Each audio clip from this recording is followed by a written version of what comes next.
Welcome to the second session. This is a symposium on developing the circular economy through action learning, which once again, I'm really looking forward to this one.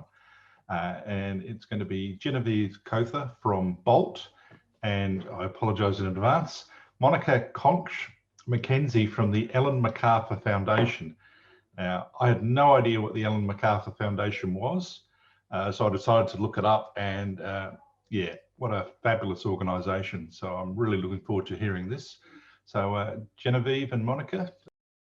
Welcome to this symposium on the circular economy. And we are so pleased and feel very proud that we have secured a speaker from the Ellen Macarthur Foundation, which, as Andrew discovered, is really leading circular economy thinking around the world and doing amazing things with quite large companies, very large companies by Tasmanian standards.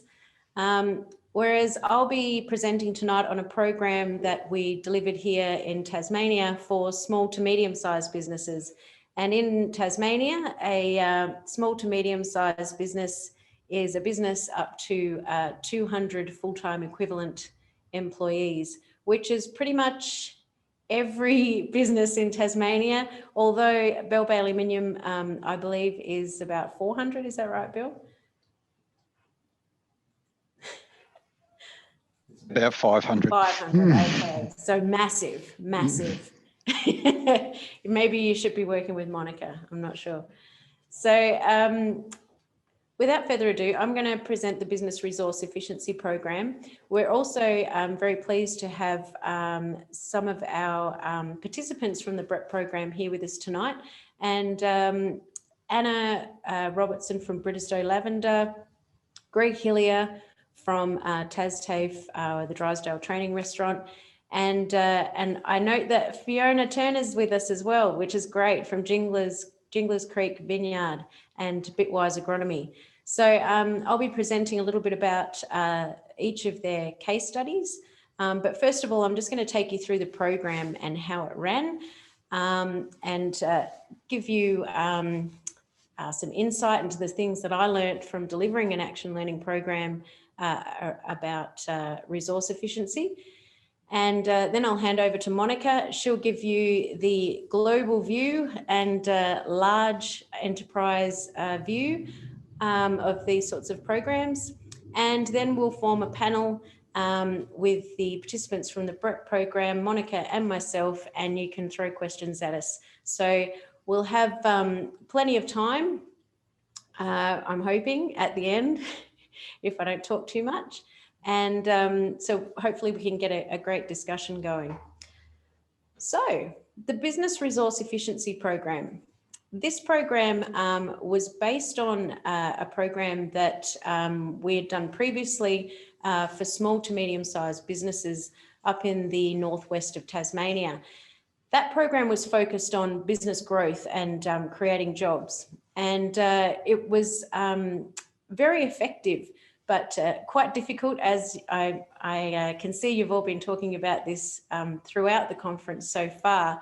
Difficult to get people to get on board, and particularly small to medium businesses where people are very time poor, and they tend to be quite inward looking sometimes because, as we know, small business is quite stressful and difficult to do.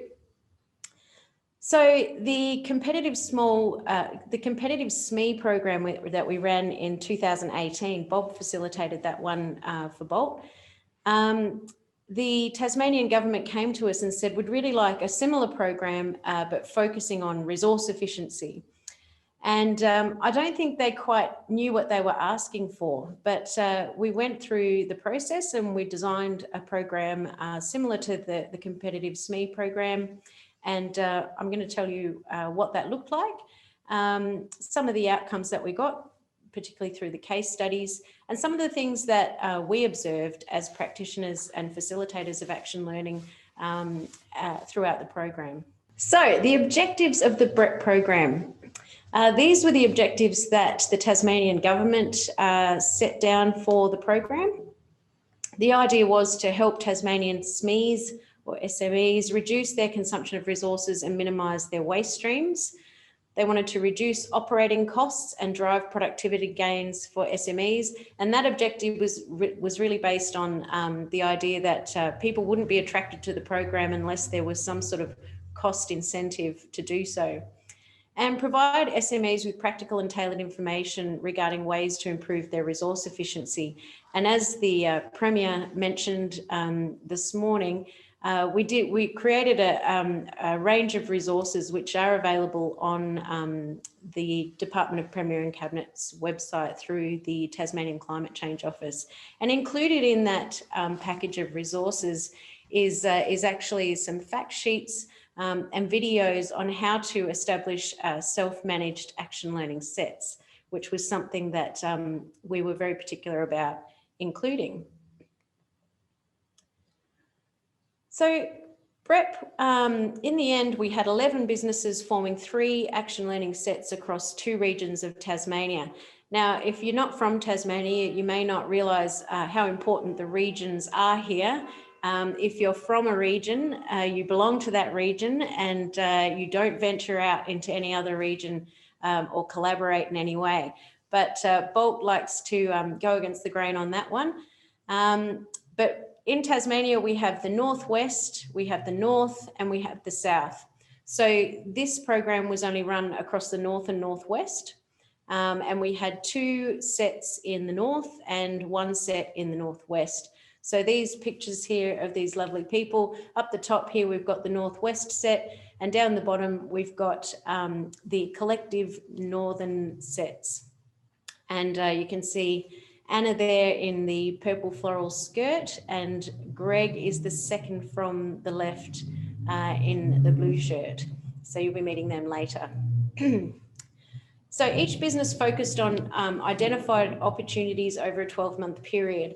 And I'll just take you through how we identified those opportunities.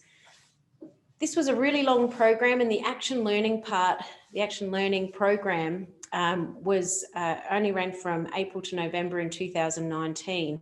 I think we kicked off, the workshops here were kicked off in February to March.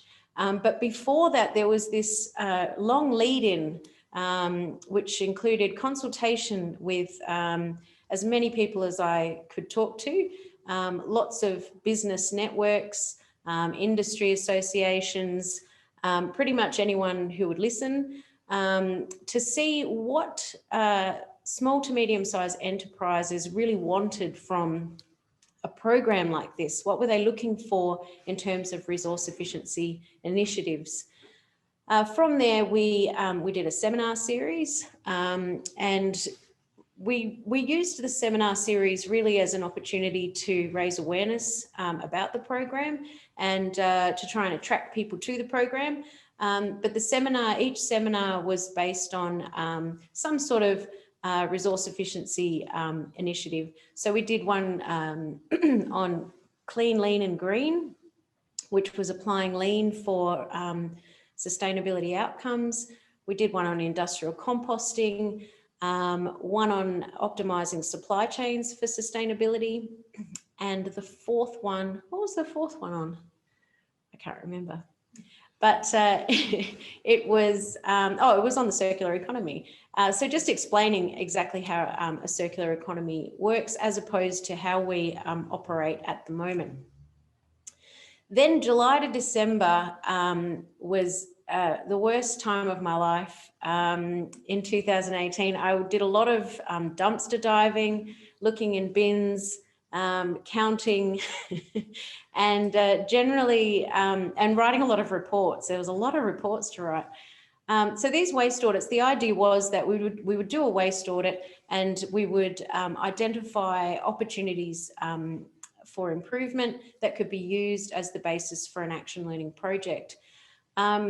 We took a different approach, as is fairly typical. We decided to go for a more holistic approach. So we looked at a bit more than what was in the bin. We looked at product life cycle. We looked at lean principles, so all 7 forms of waste. And we also looked at the waste hierarchy, of course. So from that, each business selected a project and something that they would focus on for the Action Learning program. We then held a workshop series, and the workshop series was really an orientation process. We took all of the set members through a process of exploring their problem, coming up with some ideas with the help of the set, and then establishing an implementation plan of some sort or another. We were pretty flexible about how we did that. We tried not to be too prescriptive. We tried to encourage people to use the tools and procedures that they would normally use in their own business. And we also got them to share all of that with each other. So some of the larger businesses that had more well-established systems were able to share that with some of the smaller businesses. And then finally, in April 2019, we got to kick off the Action Learning. And that's obviously the part that I certainly enjoyed the most. And I think we'll find that our participants would say the same thing. We had monthly set meetings. Actually, I think the next slide has got lots of lovely photos. Yes. So we had monthly set meetings, and we also had site visits to different, as you can see, recycling centres, industrial composting facilities. We also visited each other's sites. So the northwestern sets, they actually chose to have all their set meetings on site at each other's premises. And it worked out quite well because there was 4 businesses involved in that set. And we had 8 months. So they essentially got to have a sort of before and after effect by doing 2 rounds of the set, looking at each other's sites. And then in the north, we met at the library, which is the third picture along the top there. That was a great day. Do you remember that day, Anna? Anna's here with me. That was the day that Karina Dambergs from Red Brick Road Cider brought in her gin that she'd made from cider waste, and we all got to have a little taste. And I don't think it was too early in the morning. But anyway, that was a really great day. And you'll see second across down the bottom, that's Anna and Greg playing with dirt as they like to do. They really love playing with compost, and so they were having a good look at the compost coming out of Greg's new composting machine, but you'll see a little bit more about that very soon. So we tried to get out and about. We weren't, I guess, up the top there where we're sampling the gin, that's probably the closest we came to actually sitting in a room and having sort of a static set meeting. Most of the time we were out and about looking at various types of recycling plants and just, I guess, following the trail of materials to see where they come from and where they end up. So now I'm going to show a little video. Hopefully it's ready to go. So I'm going to present 3 case studies. We have Britisdow Lavender Estate, Drysdale Training Restaurant, and we have Jinglers Creek Vineyard. So I've got a video that we'll queue up and we'll share screen and turn the sound on, and hopefully that will come through shortly.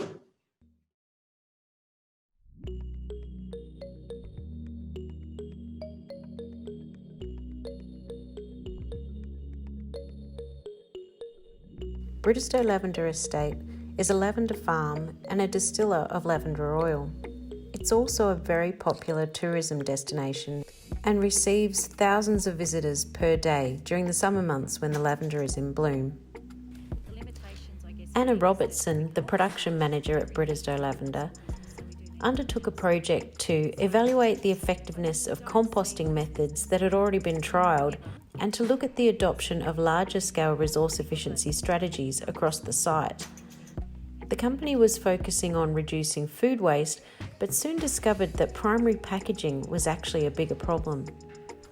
The business has a retail store on site, and many of the products are imported from overseas. even though the business was composting many of its other waste materials, the cardboard couldn't be composted because of the tape that was used to seal it, which wouldn't break down. For us, I guess it's being able to do as much as we possibly can. The issue was that the business was too small to influence its suppliers to look for alternatives or design the tape out of the system. I think that is part of the problem, because we seriously have no influence, because we're such a small business. Yep. And even for us, our minimum order quantities for most of the products that we bring in is actually 1,000 units. Sometimes that product itself has to then have a shelf life of 3 years, because that's how long it will take us to move that stock. So for us, we're a tiny drop in their ocean and not worth worrying about. So I guess what we're starting to do now as a business, because of that problem, and also with some of what's happened with COVID, so a lot of our supply chains are now getting more and more difficult to access. We're actually starting to look at doing on-site manufacturing in small runs, so small bespoke products. Another problem was that there's no commercial recycling services in the area, and employees were becoming disengaged with implementing solutions.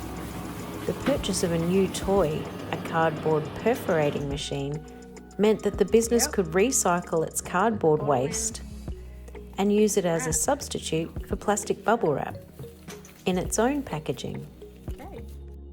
Action learning, for me personally, was really exciting. Real people, real time, real experiences, and lots of different experiences too, like having people who had no clue in the world what a lavender farm was even about, coming in and looking at problems almost turned on their head. That I found really exciting, because they saw what I felt to be really, really big problems. There goes a visitor. By the end of the program, the business's total waste volumes had increased significantly due to higher visitor numbers, but they had limited waste to landfill because they were extracting as much recyclable material as possible.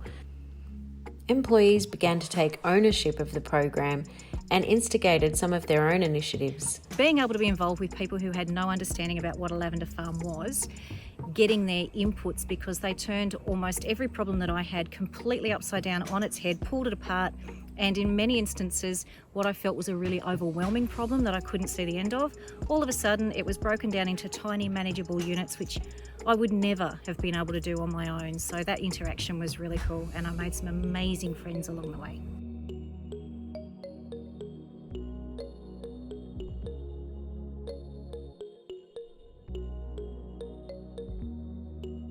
TasTAFE Drysdale is a training restaurant, and Greg Hillier is one of the teachers that delivers the Certificate 4 in cookery.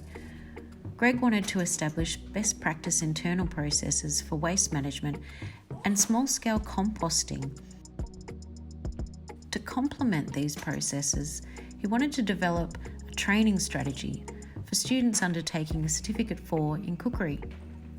The teaching staff had already established a sustainability committee and wanted to introduce a culture of sustainability and recycling.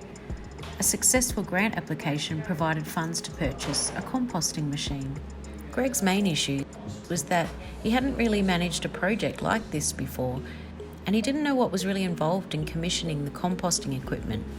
The set helped Greg to work through what needed to be done in what order, and there were a number of set members who had experience with managing major projects. Greg's project was very experimental. He didn't have any direct examples of other training restaurants that had installed a composting machine. The action learning was really good, because this sort of project is the first in the state, so the project hadn't been done before. So at every step along the way, really, there was action learning.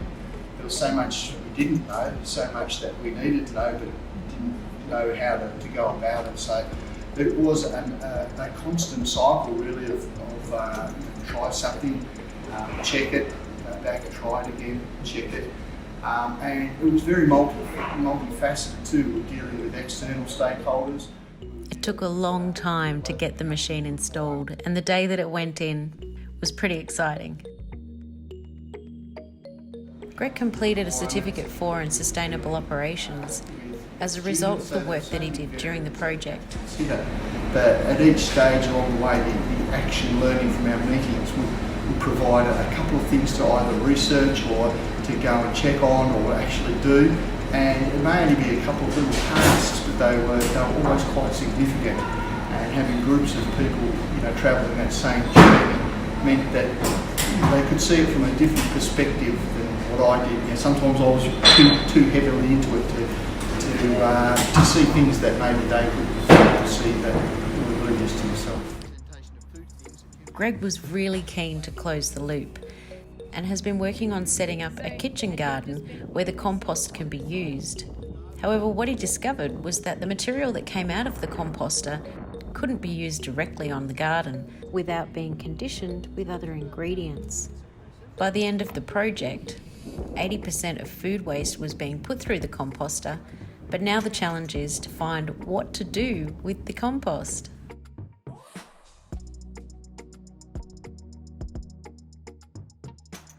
Jingler's Creek Vineyard is a boutique vineyard located in Relbia.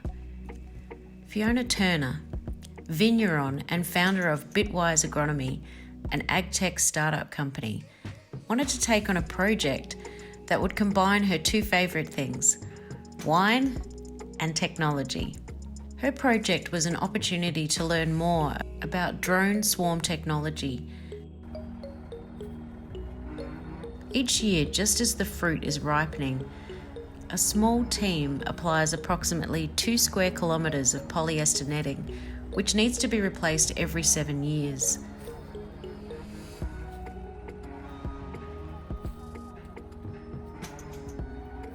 Fiona's project explored the use of drones and related technology to reduce crop losses to birds. This would eliminate the need for nets. Over the period of the project, Fiona and her team built 3 drones and used swarm technology with an autonomous ground vehicle. Because the business is seasonal, there were limited opportunities for testing their solution. They overcame this by collaborating with other vineyards to conduct trials. Key issues were finding the right technology and the right partners, but they established a commercial relationship with a developer overseas for the swarm technology. There were compliance barriers as well, as their vineyard is located close to Launceston Airport. The project demonstrated proof of concept, and Fiona is now looking at how this can be applied across other industries as well. So you can see the diversity of projects that we had, and also the really dynamic and motivated people that were participating in the program. And I think that, some of that comes from the fact that it really does take a person who cares about sustainability and who really wants to do something about it to get involved in a program like this. There were some projects where the cost benefits, all projects were at least cost neutral, and there were some where it may have cost more. I think I need to progress. It may have costed, there may have been costs associated with actually implementing recycling and other sustainable initiatives. However, there were cost savings made in other areas. So Nichols Poultry was a great example of that. They were attempting to eliminate single-use plastics from their poultry processing facility. The costs were prohibitive. It was about 300% increase to convert to a plant-based plastic. But they were able to find other opportunities, such as diverting 200 tonnes of organic waste away from landfill. So, and that included some cost savings as well. During the program, we recorded all of the set meetings, as is our wont, and we transcribed set meeting notes from those recordings. And at the end of the program, I did an affinity process and looked for keywords in those set meeting notes. We also got some feedback through a survey from the participants and asked them questions about why their project perhaps didn't progress as expected, or how it was that they were able to get the outcomes that they got. And really, the drivers came down dramatically. The results show that a motivated individual is a really strong driver. And you could say that of almost all the individuals in this program, that they were really self-driven people who were on a mission to do something about a problem within their organisation. Supportive team and leadership were also really important drivers. People who had management on board just had an easier ride, if I can say that. Where there was resistance in management, it was just so much harder to do anything really. And experimentation skills, and this is a really big one. So I did write a paper on this, and I did look at some of the radical innovation models and how larger businesses have difficulty really innovating because their structure and their culture really doesn't encourage a lot of experimentation. Whereas in a lot of these projects, people were just trying things and they didn't need to get too much approval. And if they didn't have approval, sometimes they were able to test things under the radar and then be able to take that to management once they'd proven the concept, so to speak. So these experimentation skills, which is something related to radical innovation, is actually a really important factor. Individual autonomy and authority, people that had quite a lot of authority in their role, and in smaller businesses, you tend to have a fairly flat management structure. So it lends itself quite well to that. And the organisational culture. And I'm sure Anna and Greg will both be able to talk about this. Having being a part of an organisation where the rest of the team and there is a sense of wanting to pursue sustainability overall. So looking at the barriers, time constraints and business priorities was a big one. And even within the group, this was a constant struggle. People found it hard to get to set meetings sometimes, particularly because we really wanted to spend a bit of time. So they were typically between 2 and 4 hours, and that was once a month. Internal resistance, and this is, I guess, related to lack of senior management engagement, which is a bit further down as well. But just, if you're the only person in your organisation who cares about this, it's very hard to make change. Lack of regional services or infrastructure, and this is probably unique to Tasmania, I'm not sure, but yeah, there really is not much happening down here in terms of really driving this. We don't yet have a waste levy. We're still trying, well, people have been asking for it for a very long time, but I think at some point the government's going to have to put on their big girl pants, so to speak, and actually put one in place. Considering that South Australia has a levy of $120 a tonne, and we're quibbling about whether to have a $5 a tonne waste levy. So I won't go too much into that. You can read the paper if you want. I can send it to you. But the things I learnt from this, particularly around action learning and facilitating action learning, is that with a program like this, there's a precarious balancing act between facilitator and expert, because I was, I guess, commissioned to do this program because I have a Master of Sustainable Design and I have some experience in sustainability and sustainable design. And so when I walk into the room and I'm being an action learning facilitator, there's an expectation that I am going to deliver my expertise. So it's hard to then reorientate the group to understand that we really need to look within the group for our peers and our own expertise. And bring it to the group. The second one, there's no need to wait for mainstream education. That's my little provocative conclusion, which I included in my paper as well. I think that there's an expectation that, if we get the education right, that somehow everything will start to come out of that and the world would be set back right in its place. But yeah, we don't need to. And when we were going through that long drawn out process leading into the action learning program, I think that for me, it was more important that we were getting the right people on board rather than trying to prepare people for the process.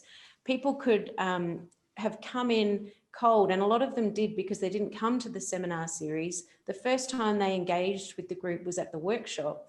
And so they hadn't had any sort of orientating theory around circular economy or sustainability. They learnt it as they went along, as is the way with action learning. So we don't need to wait. We don't need to worry too much about, do we get education for sustainability right? Let's just start doing stuff and see what happens. The power of a motivated individual. I mean, you know, I did know that, but when I see the people that came through the program and the things that they achieved, they probably could have done that without the program. But I like the fact that this program brought them together, and I would like to think that it I guess, offered them the support that perhaps they may not have got from within their organisation, but also they got to see what other motivated individuals were doing and to learn from that as well. And then the equal and opposite force of an unmotivated leader. It's very frustrating for people who are trying to make change when the leadership is really the one holding them back. And particularly things like the way that capital funding is structured within some of the larger organisations.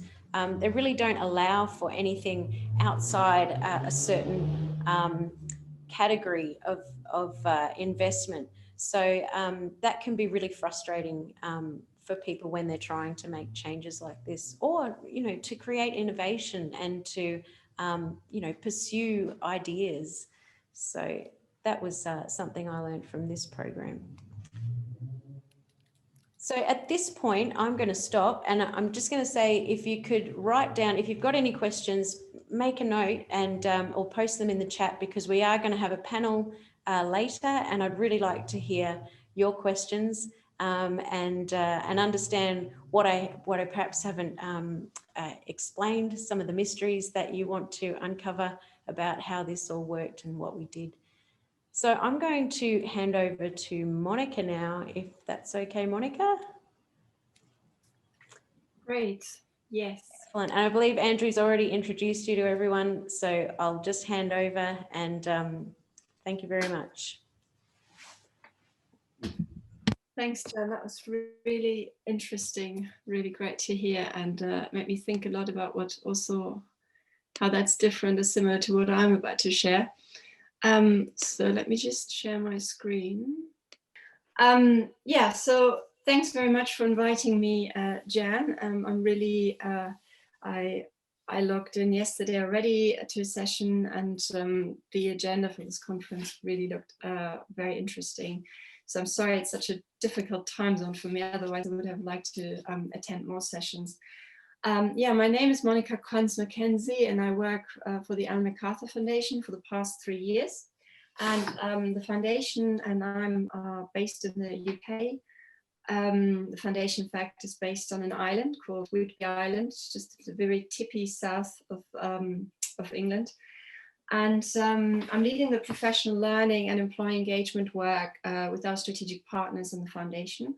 So these are, in fact, you can see them here at the bottom. So these are strategic partners such as IKEA, Google, Philips, or Renault, just to name a few.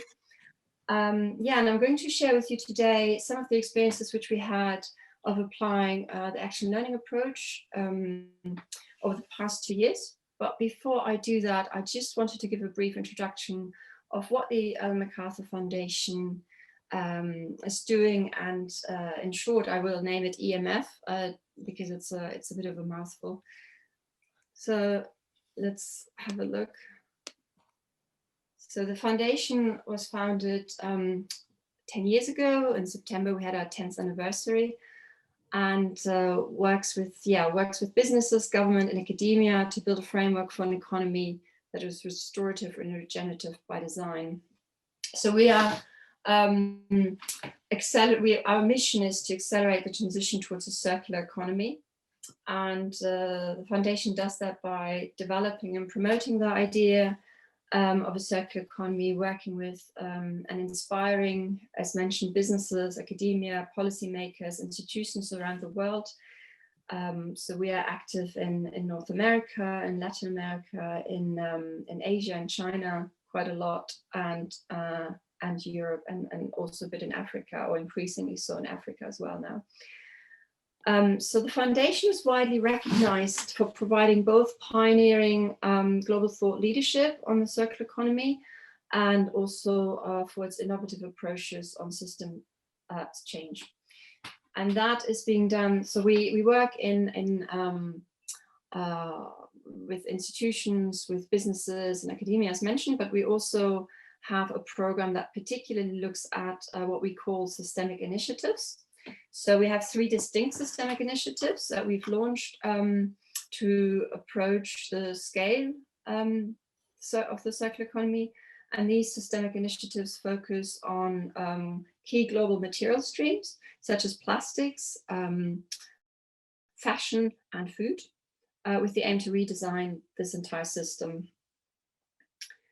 So systemic initiatives focus on multi-stakeholder engagements, action and innovation to achieve those demonstrable results and successes within the wider context of the EMF strategy, to scale and mainstream the adoption of a circular economy, and to create global demonstrators and inspire others. So quite a lot of our strategic partners are involved in those systemic initiatives. So Danone, for example, both in packaging, plastics, as well as food, and Unilever, for example, also on packaging, and then we have H&M, which is very involved in the Make Fashion Circular initiative.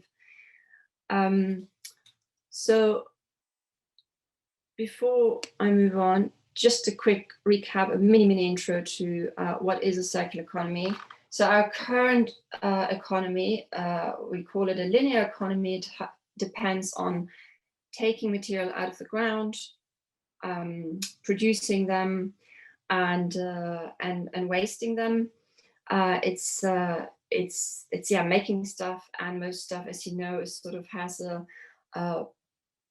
has already an inbuilt kind of short life, and is wasted after not too much long time.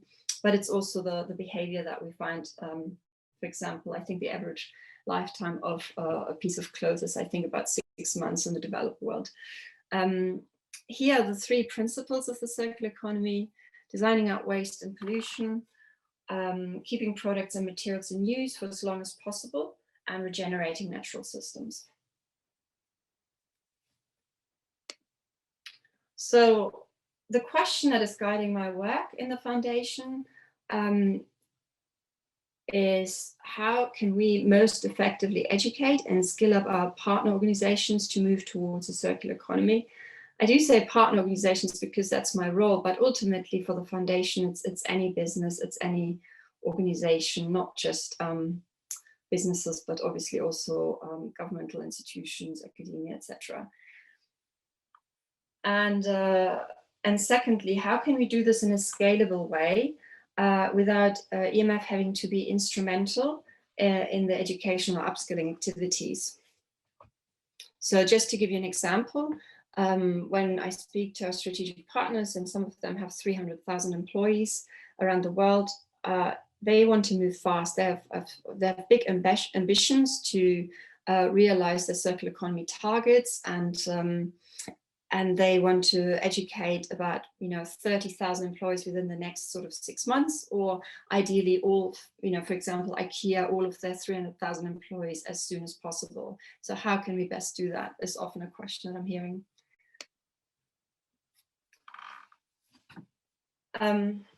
So engaging with an action learning set approach provides organizations with a coherent way of developing 3 conditions that are needed to address the big questions that we are having, the the challenge of transitioning towards a circular economy. And I found this model here by David Ballard, who works for the University of Bath in the UK in the Action Research Centre, very, very useful.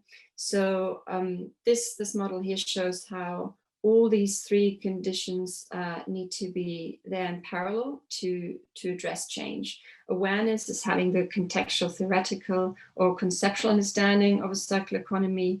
Association stands for the networks, alliances, or the collaborators or peers, and agency, which stands for individual organizational purpose, motivation, drive, and also the skill sets to lead and manifest circular economy ideas. So a career and strategy for change need to address all of these in parallel.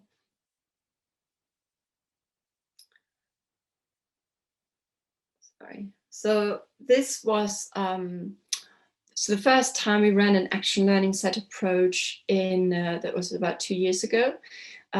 We had about 11 companies. One of them was H&M, and the participant shared with us her experience of why she saw the action learning set be so valuable. She said we were able to congregate like-minded thinkers and doers, which they haven't had the opportunity before, which is, by the way, feedback I heard from all of the participants as one of the highlights, just being able to talk to people from other functions, other parts of the business that they haven't done before on how they work towards realizing those circular economy targets. And arrive at new solutions, which they were planning or continuing to developing onwards. So this format really helped them to have a structure to our meetups and fruitful discussions. And what we communicated to our to the business professionals in our network and why to engage in that pilot, that was in March 2018. There were 3 things we highlighted. One, it's a more engaging way to expand your knowledge of the circular economy, to engage with that topic and move towards action. Improved interaction with peers and colleagues to really, so that's another thing you probably are not going to be surprised to hear about the silo mentality that would exist in very large corporates. So just being able to interact with peers from other functions and colleagues in a structured way, and having this collaborative learning approach also helped to translate these circular economy ideas and concepts that sometimes feel a bit, well, too high up there, too conceptual, to make it meaningful for the different roles, to translate them into practical work context with a better understanding how that could be done. And finding support just from the peers and also future advocates for future projects. And lastly, to build core capabilities. So this is new.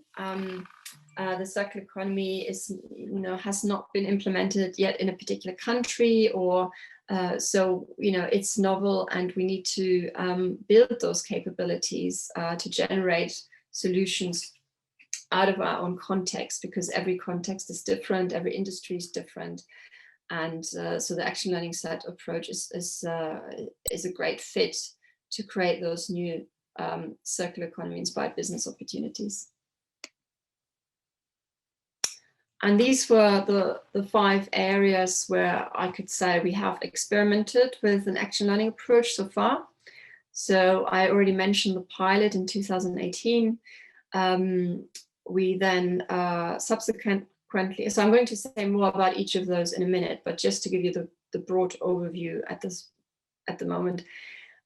We then subsequently, after the pilot, decided that we want to bring together a toolkit which has taken all the learning that we had from the pilot, and I don't even know how many pages, maybe 20 pages or so, a document to encourage more self-managed action learning in our network, which was supported by running 3 webinars a year to make people aware of the toolkit and introduce them how to use it and introduce them to the action learning set approach. And then this year, so 3 and 4, we ran 2 programs where we embedded an action learning set over several weeks. And we're still in the final steps of concluding that. So both programs have not finished yet. And lastly, very recently, my manager has been inspired by the recent introductions of action learning sets to those programs, and has started to bring that into our fortnightly learning team meetings, which I was very excited about. So starting with the pilot that we ran in 2018, this was our first experience, and the pilot was designed to complement the Foundations e-learning course, which already by that time existed for about 2 years or so. But we got the feedback that it's not engaging enough. It doesn't really create action, a call for action. And so we wanted to look at how can we enhance the e-learning offerings through an action learning approach. So the recommendation was to have 5 action learning sets alongside those 5 e-learning modules on a weekly basis or bi-weekly.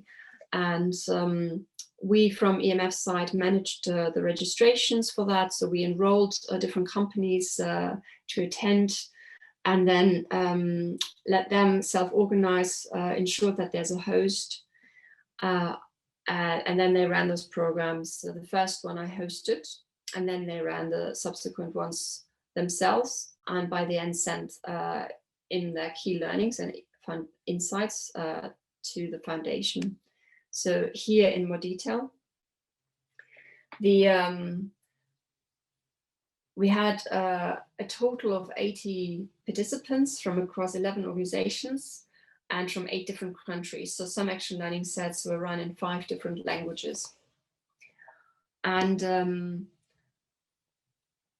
we then had, so we prepped them in an initial introduction webinar where they got introduced to this. I know it looks very complex. I'm just about to explain a bit more what this is, and made sure everybody's clear about their roles. And so what you see here now is the flow for the 5 weeks. So in your own time is what they would be doing. Here the green bubbles would show they would do the introduction to a circular economy or innovation, circular economies, all the different module topics of the e-learning that they had access to. And then the suggestion was that they apply what they've learned in their context, or that they reflect on what they've learned in their own context. And for that, we provided them with a guide to help them with that reflection stream that had particularly crafted questions for that particular theme of the week. And we suggested that they would do that prior to attending what you see in purple here, the regular action learning set meetups, so that they are more prepared to come with a challenge and have had some time to process what they learned in the e-learning, but also see how that could be applied within their own business context.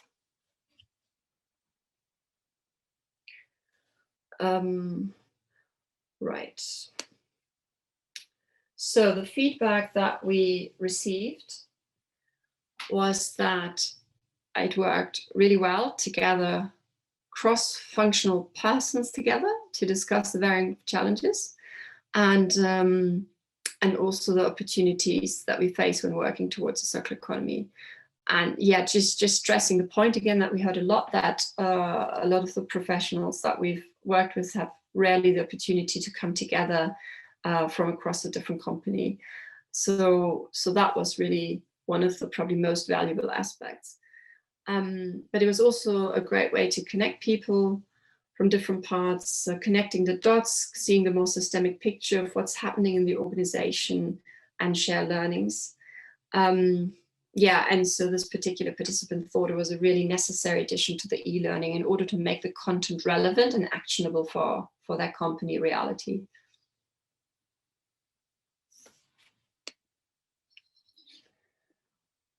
So the action learning set toolkit was then launched subsequently. And we basically moved from having had the first round be self-managed and but hosted by EMF and guided by EMF, enrolling the companies, getting the timeline sorted, and also holding them to account to send in their insights, their learnings, their feedback, to moving now from beginning of 2019 into a phase where we said we can't sustain the management of that, and me being fairly hands-on with the initial hosting and the coaching throughout. So we trialed this and see what the results would be. So overall, we saw a fair amount of downloads, but unfortunately, we, as I didn't set up some sort of feedback mechanism, I can't say how much this actually has been applied and how useful it has been. So some of the things we communicated, just to give you a flavor of what we had in the toolkit. So these were the benefits we communicated in the toolkit, that it helps improve the understanding of the circular economy through an action learning approach, that it develops a can-do and creative problem-solving mindset. So that was definitely something that the companies were missing to see that their employees would take on responsibility and drive action within that context. So to really, I suppose, encourage more of a bottom-up or middle-up or approach rather than waiting top-down for instructions. That it enhances networking collaboration across different business functions, which was a major gain that we saw. And it also would increase the confidence and motivation to continue working towards these circular goals, because they are, for many companies, ambitious, they're hard to see through of how to get there, because there's no textbook to pick up, and case studies are maybe not that many around yet. And to change the learning culture, to change the culture per se, and more of a peer-to-peer.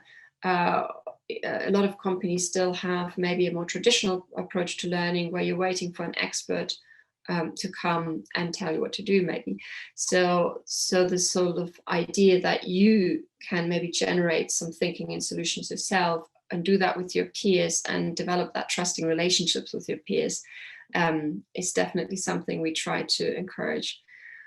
And creating real business results.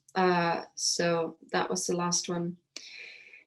The process that we used, both in the pilots, but also in the guide that we laid out, was fairly simple. We tried to keep it super simple so that it could be done in a self-managed way. And we timed the stages. So we said introduction will roughly take that much time. So introduction would then be replaced with check-in. So the introduction would only happen the first time the group meets. The group would stay together. And therefore it has another half an hour extra. Check-in, just discuss the momentum since the previous action learning said. Individuals present their cases, 5 to 10 minutes, and then a group conversation, 20 to 30 minutes to explore the issue, identify new ways forward, and then a wrap-up or a checkout to capture key insights. This is just to highlight, so step 4, the group conversation and peer-to-peer coaching. In the absence of having a thorough training, and maybe some people have not yet had coaching experiences, we again provided some structure to help them with that peer coaching approach. And we used the GROW model here. So GROW standing for goal, reality, options, and way forward. And for each of these steps, we had a set of sample questions to just stimulate their thinking of what sort of questions you would ask in that particular stage, moving from understanding what the situation is to what's happening at the moment. So moving from what's the goal, what are you trying to achieve, to what's happening at the moment, and then into the possibilities, the options, and then what are the next steps.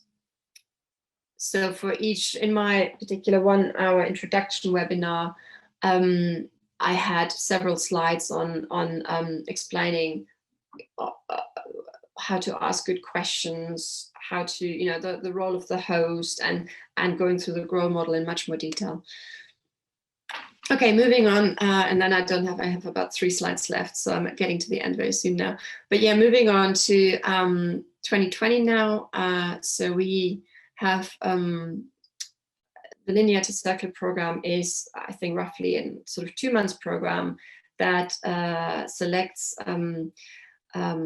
champions, or individuals, young professionals, or postgrad or PhD students who already have a certain level of understanding and a certain level of motivation and sort of track record of informal leadership, you could say, with high potential, to bring them on that program twice a year.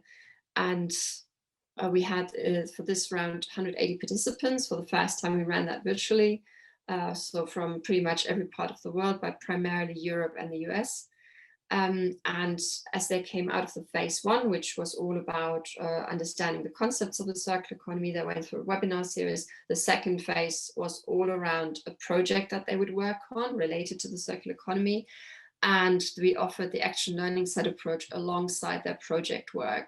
So we had a 90-minute introduction to action learning sets here, and then subsequently set up 3 action learning set calls that we facilitated. And it was similar to, for those of you who were yesterday's and Jan's session, basically kicking it off together in the main room, then going into subgroups, and then coming back together and hearing insights and also feedback from the participants. And the overall, this was just in terms of timings, the process, very similar, but very thorough in terms of, or maybe rigid, you can call it, to looking at the timings that they really work, and giving them prompts as they're in the breakout groups.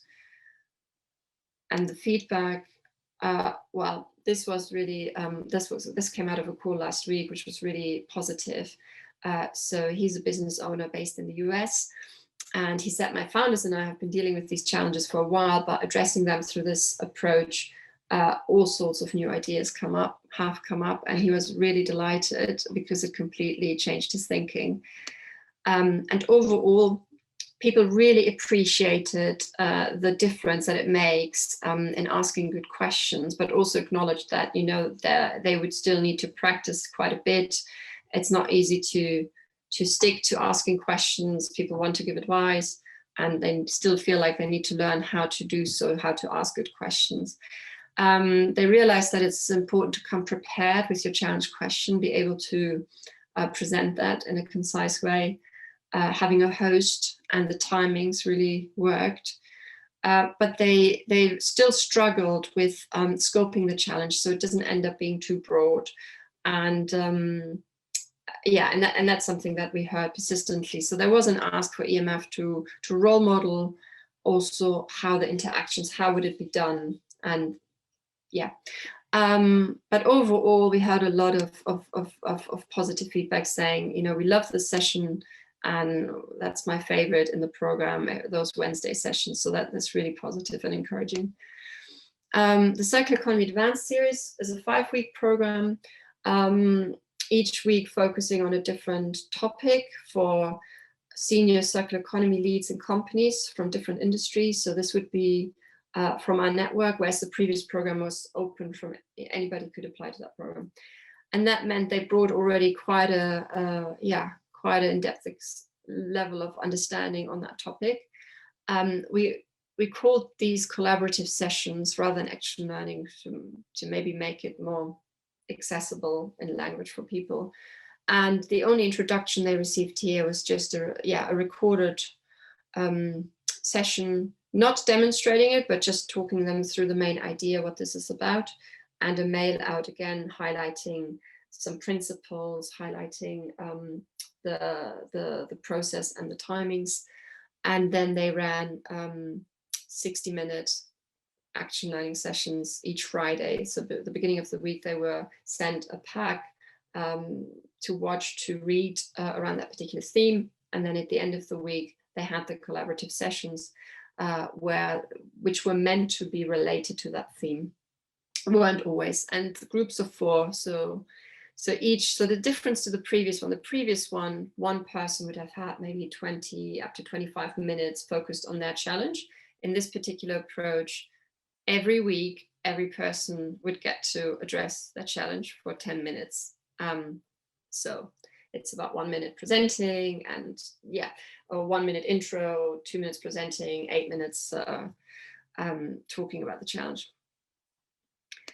The feedback, well, we still had a few people say we love it and that they found it inspirational because they really enjoyed coming together with such a diverse background, insightful, and they also enjoyed changing groups. So both that Circular Economy Advanced Series as well as the From Linear to Circular didn't have groups that stayed together. They changed every time due to technical issues. But at the same time, there's also critical feedback that it's too short, that it's not engaging enough, that there was an ask to create groups from the same industry or the same region. For example, just companies from the US was an ask because the US is quite different, maybe in their circular economy level of implementation. And just to name a few, but there certainly have been great learnings to take away from this.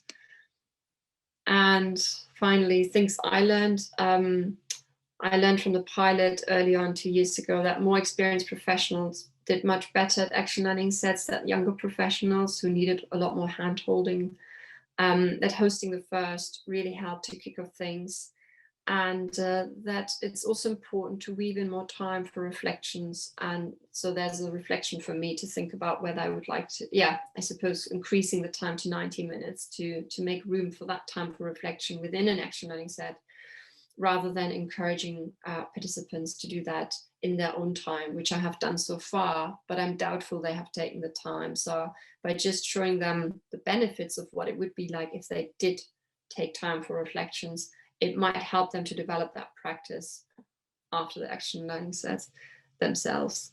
And just something I learned very recently, actually the last 2-3 days, but I liked it, so I'm including it here. Include the option at the end to receive suggestions of requested to ask questions to peers that peers could respond to. And I'm sold on the idea that presenting a mini demonstration up front or recording it would be really useful.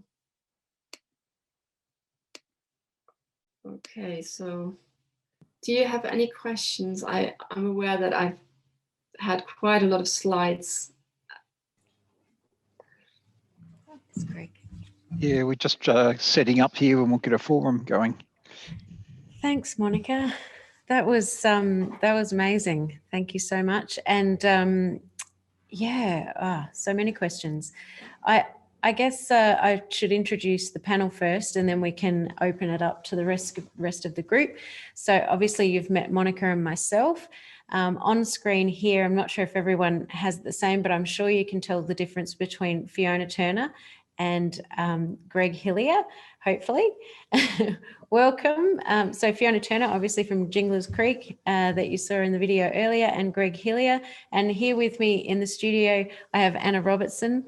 And Anna didn't get the memo about the green screen, so she's wearing a green top. So we've been having some fun with that. Yes. So now that we're all introduced, does anyone have a question? Yeah, I've got a question. Oh, go Dan. Monika, what would you say was your feeling, or what does your gut tell you was the most optimum length of time for a set, and also the number of people in the set? Well, we had really good experiences with having 4 people in the set, just because of time. Because we try to stick to no longer than 60 minutes So reality is that people are just incredibly busy.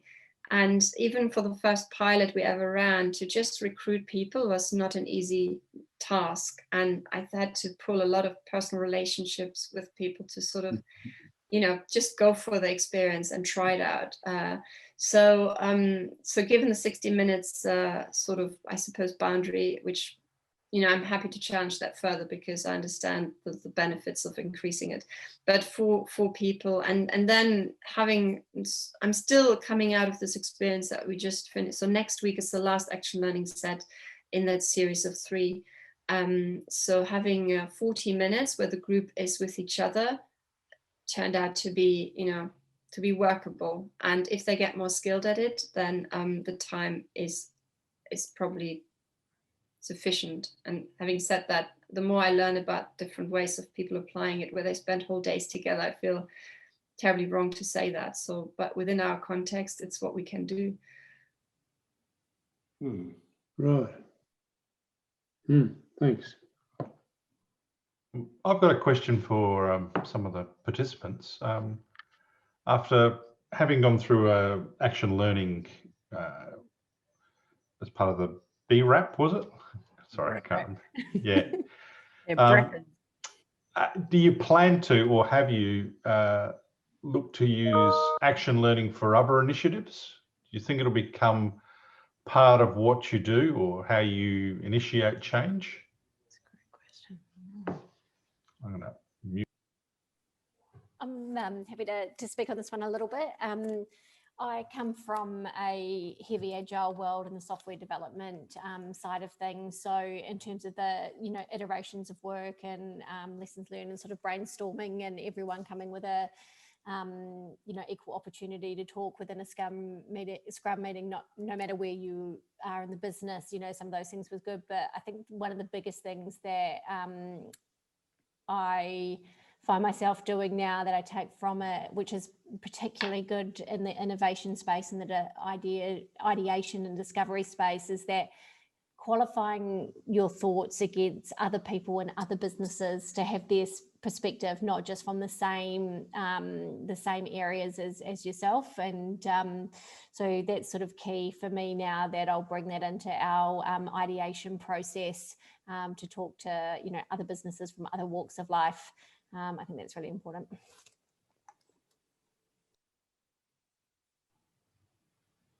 Greg want to talk? Greg, do you want to say anything, or else Anna's going to have a go? You need to unmute. Oh. Go ahead. I'm going to have a turn. Okay. I think with the BREP program that we went through, we're a fairly open small business with the way we communicate as a whole. So our team's pretty, casual, I guess, which is really exciting. And the part of the BREP program that I found the most valuable is that, as Jen was talking about earlier and when she was doing her presentation, is you actually become quite insular in your own business. And it gave me the opportunity to not work with another lavender farm, because we don't really know any, but with other people in different industries. It was really, it was exciting to get people come in and ask me questions, which made me reflect on what it was that we did as a business and how we were operating. And their inputs were great, because what I felt was a really complicated problem ended up being just lots of little problems that we could actually solve together. And getting the feedback from the set meetings as well was great. So yeah, people could see what I found as overwhelming to be more manageable, and in the end, a lot of fun, a lot of digging through garbage bins, lots of garbage bins, some really nice compost as well. Thank you, Greg. Bin. Your compost smelled amazing. But yeah, it was loads of fun. Are there other opportunities to do that? Like Fiona was just saying then that it's sort of part of her role is to seek out those other experiences to give you a sense of your own perspective. But do you have many opportunities to? Not really. We're physically isolated. So even where we are, like we're quite rural. So the opportunities, like this is great, being able to come in and actually like leave the place and come somewhere else to talk to other people is actually really exciting in itself. But I think what it did is after the meetings that we had and the on-site visits, to be able to go back to work. And I used to go back so jazzed. It was unbelievable. I was pinging off the walls, and that got a lot of our staff motivated and stimulated, that we all started to bounce ideas around as well. So it generated lots and lots of great energy at work for people who wanted to do something, and all of a sudden we had a direction. And coming back to the set meetings, it gave me an accountability as well. So I actually had to get some stuff together to come back and report and to share with others. So that was really good too. Otherwise I would have just dithered around and kept spinning in circles. So Greg, how did you find the process? Would you have got that work done as quickly as you would have by yourself? It wasn't that yes, look, definitely not Bill. And I think something that Anna mentioned and certainly identify with is when you're looking at your specific problem, you can get too close to it. You can become overwhelmed and you can sort of hit the wall very quickly when you don't have the answers. But when you've got a whole range of people with all different backgrounds, they may have all different backgrounds, but everybody's sharing the same common goal. And in our particular situation, it was to reduce waste and increase sustainability. And having people from, if you like, the outside of your thought process, so from completely different industries, but still that same goal, and a range of their own personal backgrounds and expertise. Yeah, like Anna said, a problem that could you'd be feeling a bit overwhelmed with, it can be looked at from a different perspective and have a different range of thought processes and expertise put into it. And likewise, what Anna said, you'd finish a set program, or you had an accountability. You didn't want to let the rest of the team down as well. So, you'd work hard to go away with it. It seemed like just sometimes quite incremental, but at the same time, it was a very important step, particularly when we were going in areas that it hadn't been tried before. Everything was new. There wasn't a pathway there before, and the support, and the friendship from the team members was really, really good and very helpful. And it was great to have that catch up. And Jen often would say, come on, time, settle down. We had to get into it because we could just talk and talk and have and we shared in the other thing that was really good is like when we went around the set members and discussed what they had to try and achieve, or what their little exercise or goal was before the next meeting. When people had a win, it was fantastic. Like everybody felt as if they'd had a win, and everybody was genuinely excited for that win. Oh, great! They tried that; it worked. Excellent. And so there was a lot of excitement in you may have a knockback or not achieved what you wanted to do in a particular time, but if others had succeeded, and that was excellent as well, very rewarding. And so it was just enormous, the amount of fun and of learning. And what was amazing was that in our group, there was a wide range of industries participating, but there was a lot of really, really good stuff happening, and a lot of really, really good stuff that you could implement from what other people could share. It was good. It was very, very good. Thanks, Greg. While I've got the mic, I might put a question to Monika, which sort of flows on from Bernhard's presentation. How do you get the middle management? You talk about these really big companies you work with, but to get the support from the middle management to drive the programs, is it a matter of getting the top dog on board and then he barks at everyone else, or is it is there some engagement throughout the organisations that you work on? Yeah, it's this is generally the challenge, to get the middle management on board, and it's different for different companies. For some, whether the leadership teams or the CEO plus further leadership teams are fully on board, and the culture's already, and the sort of overall strategy and targets are aiming that direction, it's much easier. And then it's just a matter of how busy they are, whether they can engage with any of our learning programs. But then, so mostly we engage with through our primary contacts. So these are basically the relationship holders from the company side, and they're either circular economy leads, sustainability directors or leads, and then they, through their relationships, internally reach out further. We don't directly reach out to middle management. But then, of course, we have some projects. So for example, we have a program, a circular design program in the Macarthur Foundation, and they then work directly with the design leads or innovation leads, for example, or directors, or whatever their titles. And we have some, through the systemic initiatives, you then work maybe with those divisions in the company, and then you work with that mid management or senior level in those divisions, whether it's the packaging, the plastics and the fashion, or the food, for Danone, for example. And so it really depends what the area. We recently launched a procurement framework to help the procurement departments to make circular decisions in their buying decisions. And then again, there is an opportunity to reach out to the mid managers, but it's usually through the gateway of our primary contacts. Okay. I suppose the name Macarthur Foundation has such a good reputation that it opens doors for you. Yeah, it helps. Yeah. So you need to protect that. Can I ask a question of Monika?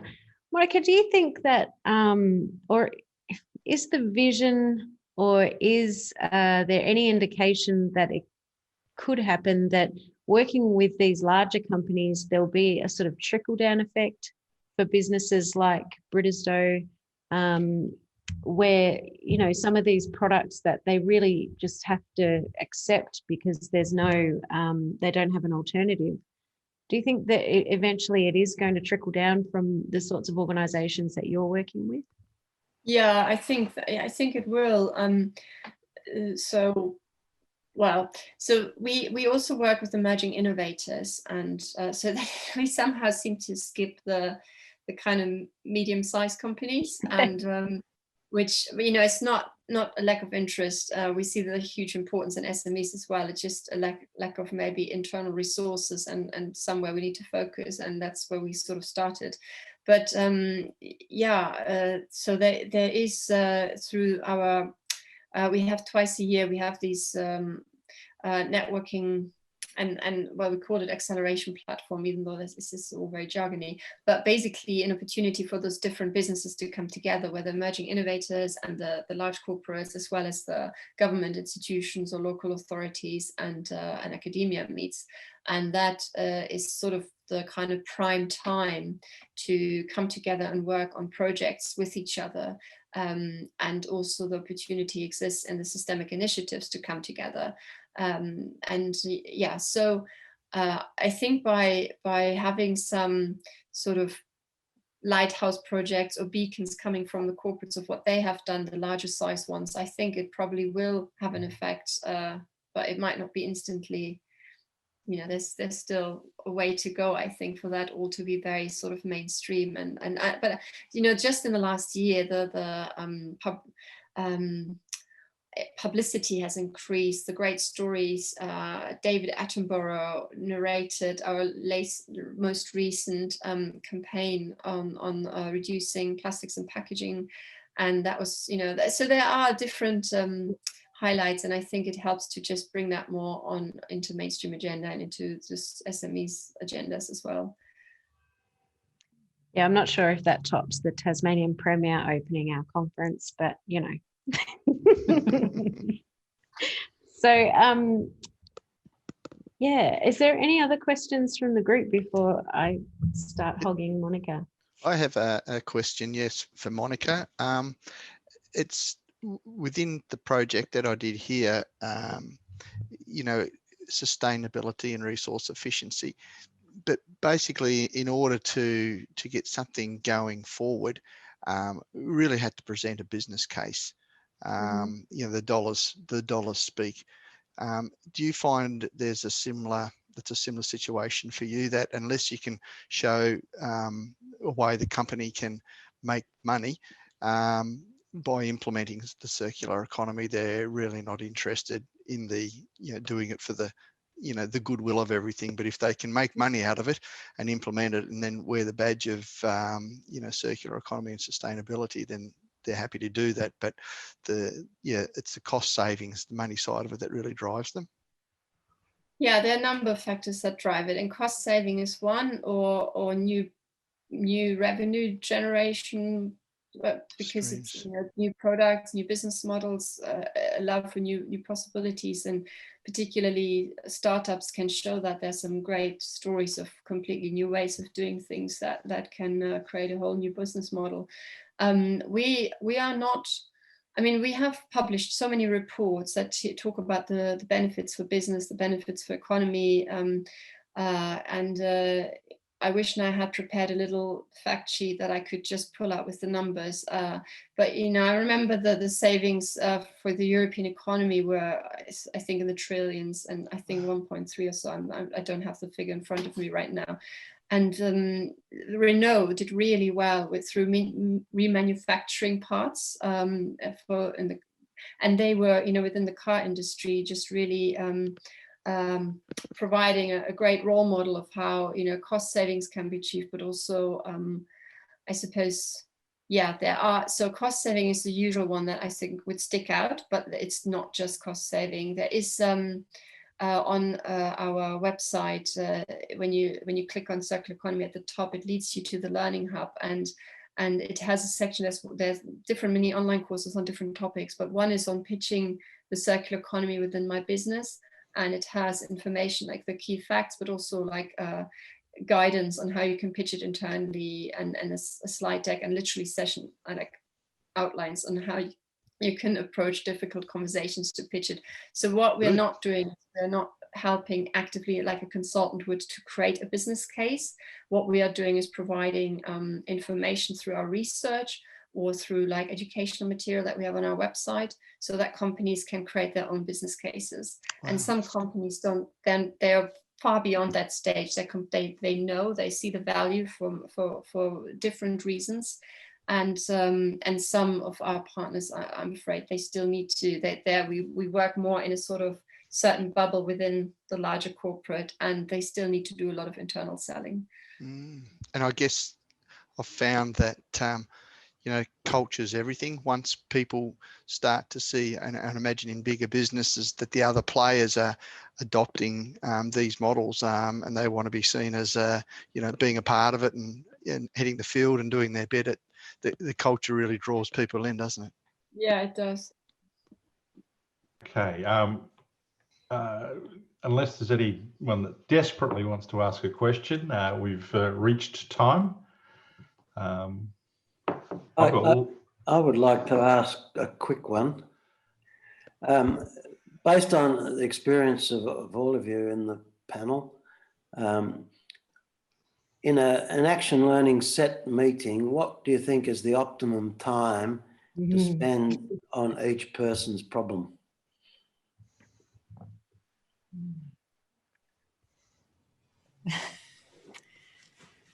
Gosh, I think in the time that we had, how long did you give us? Because it was good, because it made people like myself and Greg in particular try and keep it really concise and within that time frame. If it was too long, gosh, Greg and I could have yacked and yacked and yacked for ages. We really did.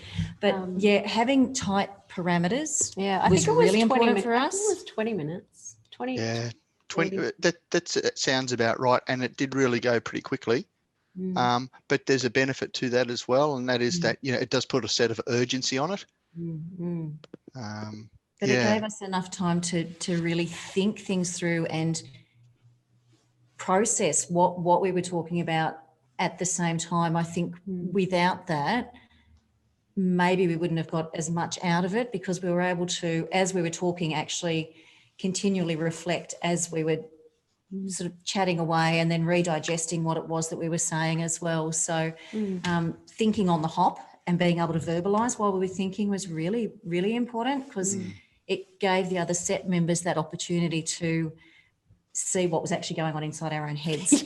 So that was important too, because they could dissect it and then, you know, feed back some questions that we may not have realised that we were even asking ourselves. I think it helped us refine how to articulate the issues, the problems, the solutions, the things that we needed to. So when we're going back to our own businesses or colleagues, you know, we could talk about that in a sort of direct way that was good for them to understand as well, and not lose them. Yeah. Oh, wonderful. Well, I'm sure we'd all like to thank Greg, Anna and Fiona for sharing their experience. It's always fascinating to hear, you know, case studies and real life examples that remind us what it's all about. So thank you very much. So Thank you. Clap for everybody. Also, thank you, Jen and Monika, for sharing your experience with the programs you're both running and both involved in, which are both wonderful and fascinating. And you know, it's wonderful to see what can be done with people who've got passion for this type of initiative. So fantastic, and I'm sure everyone will join me in thanking both of you for your presentation. Thank you. Silent clap. Yay. All right, so we now move on to the last event for the evening, which is the plenary session. So if anyone wants to share or reflect upon anything from what has been a very long day for many of you, I don't think we've got any Americans left, so yeah, which would be very late for them. So if anyone wants to say anything, share their experience today, that'll be great. I'll mute myself again. I will if no one else is going to jump in. I just wanted to say that today we had a few challenges with the conference and technical challenges, and I guess you know, it's to be expected, but I really appreciate I guess the attitude in the room that we seem to have developed over such a short period of time. But we're kind of all in this together, and I like that because there's a lot of pressure at this end. So really appreciate everyone bearing with us through a couple of little glitches today. And I'd really like to thank Monika. I just got in touch with her. I cold called her after the BREP program, when the BREP program was coming to a conclusion, its conclusion, and discovered that Action Learning Set Toolkit. And we've spoken a few times, and the conversations are really fascinating. And I really appreciate you coming along, Monika. Thank you so much. Thank you very much.